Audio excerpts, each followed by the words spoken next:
నిజంగానే పాసిబిలిటీ ఉందా అంటే 45 ఏళ్ళ నుంచి 60 ఏళ్ళ మధ్యలో వాళ్ళకి పెన్షన్ ఇవ్వడానికే కింద మీద పడతా ఉంటే 19 ఏళ్ళ నుంచి 59 ఏళ్ళ వరకు ఉన్నటువంటి మహిళలను తీసుకొస్తూ అలాగే ఉచిత బస్సు గురించి కమెంట్ చేయమన్నారు. చూడండి, తెలంగాణ ప్రభుత్వం అమలు చేసిన మనం చేయాలనేటువంటి ఆలోచన అంత సబబు కాదని నా వ్యక్తిగతమైన అభిప్రాయం. క్షత్రియ సంఘం అన్నారు, ఆర్య సంఘం అన్నారు, కాపు సంక్షేమానికి 15,000 కోట్లు అన్నారు.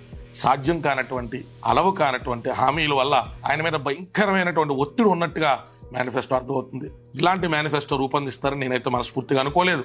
ఖచ్చితంగా ఆయన మీద ప్రెషర్ ఉంది.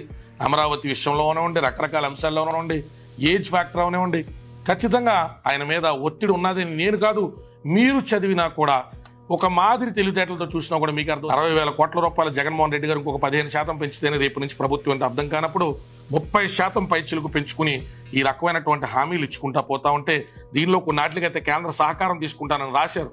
కేంద్రం సహకరించేటువంటి పరిస్థితి లేదని కొండ బద్దలు కొట్టినట్టు చెప్తా ఉన్నది.